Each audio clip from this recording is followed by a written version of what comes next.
السلام علیکم دوستو، آج کی اس ویڈیو کا مقصد حکومت وقت کے نام ایک اہم پیغام ہے۔ جیسا کہ 2 دن قبل آپ نے نیٹ پہ دیکھا ہوگا کہ غازی خالد نے ایک نبی پاک صلی اللہ علیہ وسلم کے گستاخ کو واصل جہنم کیا ہے۔ تو اس کے متعلق ایک اہم پیغام ہے حکومت وقت کے نام۔ پیغام یہ ہے کہ اس قسم کے جو معاملات ہوتے ہیں، اس قسم کی گستاخی کے کاموں پہ گستاخوں کو سزا دینا کام تو حکومت وقت کا ہے۔ ایسے معاملات پیش کیوں آتے ہیں کہ عوام قانون اپنے ہاتھ میں لیتے ہیں؟ جو ابتدا میں نے بات کی ہے کہ کام حکومت وقت کا ہے، عموماً ایسا ہوتا ہے کہ جب حکومت وقت اس کام میں ناکام ہو جاتی ہے تو وہ اپنے دعوے کو تقویت دینے کے لیے آدھی ویڈیوز کاٹ کے مختلف محققین علماء کی وہ اپنے موقف کے ساتھ لگا دیتے ہیں کہ یہ کام حکومت وقت کا ہے۔ کام تو حکومت وقت کا ہے، لیکن اگلا حصہ جو ہے وہ یہ ہے کہ جب حکام نااہل ہو جاتے ہیں اس وقت نبی پاک صلی اللہ علیہ وسلم کے چاہنے والے وہ میدان میں آ جاتے ہیں۔ آپ نے اس سے قبل بھی دیکھا کہ کئی گستاخوں کو انہوں نے آزاد کیا، جو عشاق تھے، نبی پاک صلی اللہ علیہ وسلم کے چاہنے والے تھے، ان کو پھانسی دے دی گئی۔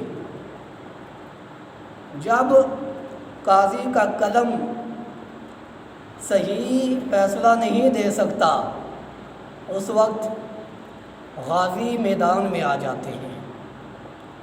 تو یہ ایک سبق ہے حکومت وقت کے لیے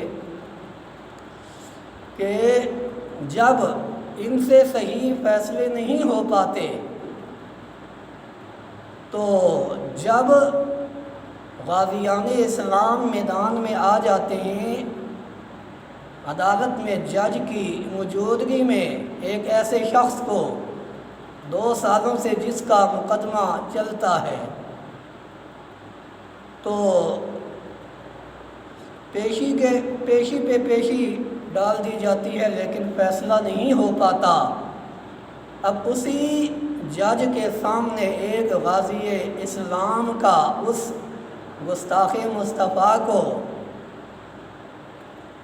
واصل جہنم کر دینا، گویا کہ غازی کے اس قاضی کے منہ پہ ایک تمانچہ ہے، اس جج کے منہ پہ تمانچہ ہے جس سے فیصلہ نہیں ہو پاتا کہ جب تم سے گستاخان مصطفیٰ صلی اللہ علیہ وسلم کے متعلق انصاف سے فیصلہ نہیں ہو پاتا، اس وقت عوام کو قانون ہاتھ میں لے کے ایسے ججوں کے منہ پہ تمانچہ لگاتی ہے جو کہ نبی پاک صلی اللہ علیہ وسلم کے گستاخوں کو واصل جہنم نہیں کر پاتے۔ تو دوستو، یہ ایک اچھا قدم ہے غازی کا، جس نے بلا خوف اپنی جان کا خوف کیے بغیر، اسے اپنی جان کا کوئی خوف نہیں ہے، اس کے سامنے محبت مصطفیٰ ہے۔ اس نے دیکھا کہ نبی پاک صلی اللہ علیہ وسلم کا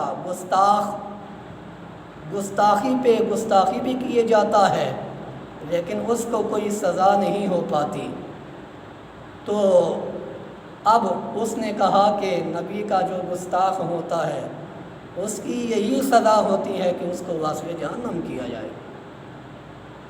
یہ حکام کا نالائق پن یہ کوئی آج کی بات نہیں ہے، یہ آج کا غازی کا فیصلہ نہیں ہے، اس سے قبل بھی غازیوں نے ایسے فیصلے کیے ہیں۔ ہوتا یہ ہے کہ نبی پاک صلی اللہ علیہ وسلم کے دین کو دبانے کی کوشش کی جاتی ہے۔ اقلیتوں کے تحفظ کا نام دے کے دشمنان دین کو تقویت دی جاتی ہے۔ دیکھیے، بت خانے اسلام آباد جیسی جگہ پہ بنانا، وہ بھی عوام کے فنڈ سے، یہ بات سمجھنے کے قابل ہے کہ اس کے پیچھے سوچ کیا ہے۔ یہ حکومت وقت کس کے کہنے پہ چلتی ہے؟ ٹھیک ہے، جب ایسے معاملات ہوں، آسیہ مسیح گستاخہ ملعونہ کو عزت کے ساتھ بھیج دیا جائے، غازی ممتاز صاحب کو پھانسی لگا دیا جائے، تو اس وقت ایسے غازی تو پیدا ہونے ہیں نا۔ یہ حکومت وقت کے نام ایک اہم پیغام ہے، تم جتنا بھی اسلام کو دباؤ، لاک ڈاؤن ہو، مساجد پہ پابندیاں، لیکن باقی معاملات میں اتنی سختی نہ ہو، اہل تشیع کا جلوس نکلے اس کو تحفظ دیا جائے، لیکن مساجد پہ پابندیاں ہوں، حکومت وقت کے ٹاؤٹ اس پہ زبانیں بھی کھولیں، اس سے صاف پتہ نہیں چلتا کہ اس کے پیچھے سوچ کیا ہے، یہ کس کا سکھایا ہوا سبق ہے جو آج ہمیں سنایا جاتا ہے۔ تم جتنا بھی حق کو دباؤ، یہ خدائی انتقام ہے، کوئی نہ کوئی غازی ایسا نکل آئے گا جس کے متعلق تمہیں وہم و گمان بھی نہیں ہوگا۔ ممکن ہے آپ کی صفوں سے اللہ پاک ایسے غازی بنا دے جن پہ تمہیں ایسا گمان نہ ہو۔ اب اتنا کچھ دیکھ لینے کے بعد بھی تم آنکھیں نہ کھولو، تم حق کو دبانے کی کوشش میں ہی لگ جاؤ، تو اس کی جانب آگاہی ہمیں اللہ کے کلام نے 1400 سال پہلے دی ہے۔ سب کچھ دیکھ لینے کے بعد بھی جو حقائق کو نہیں سمجھ پاتے، اولئک کالانعام، یہ تو چوپایوں کی مثل ہیں، بل ہم اضل، بلکہ ان سے بھی زیادہ بھٹکے ہوئے۔ تو تم نے کتنا حق کو دبانے کی کوشش کی، لیکن خدائی انتقام ہے، تم حق کو دباتے جاؤ گے، تمہیں منہ پہ تمانچے لگتے جائیں گے۔ جتنا حق کو دباؤ گے اتنا ہی اللہ پاک ایسے ایسے غازی بنا دے گا کہ جن کو دیکھ کے اہل عقل کی آنکھیں کھل جاتی ہیں، لیکن جن کے پاس عقل نام کی چیز نہ ہو، عقل مند اس کو نہیں کہا جاتا کہ اپنے وہم و گمان میں تم اپنے ذہن میں فلسفے بنا لو، کہو کہ یہ عقل مندی ہے۔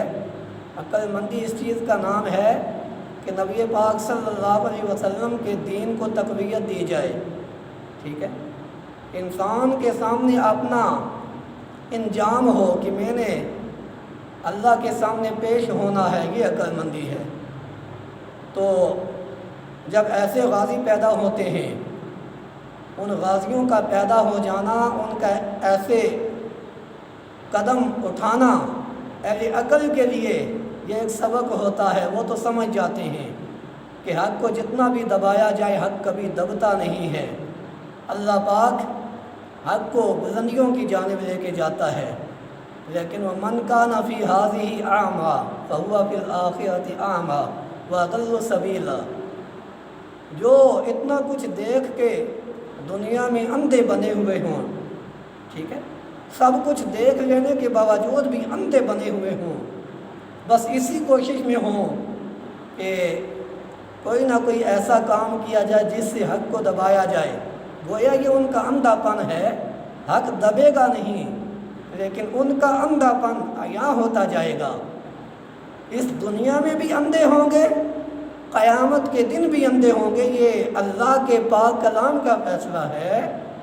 تو دونوں جہانوں میں اندھے ہوں گے، دنیا میں حق کو سمجھنے سے اندھے ہوں گے، قیامت کے دن ان کو اپنا مقام نہیں مل پائے گا کہ ہم نے کون سے مقام پہ جانا ہے، وہاں پہ اندھے ہو کے گھومیں گے۔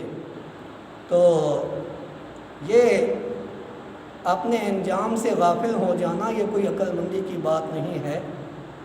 آج کسی کو دنیا میں کوئی منصب مقام ملا ہے، اسے چاہیے کہ حق کے ساتھ فیصلے کیے جائیں۔ یہ فتنے فسادات تب پیدا ہوتے ہیں جب حق کا خون بہایا جاتا ہے۔ تو تم جتنا بھی حق کا خون بہاؤ، انشاءاللہ حق دبے گا نہیں۔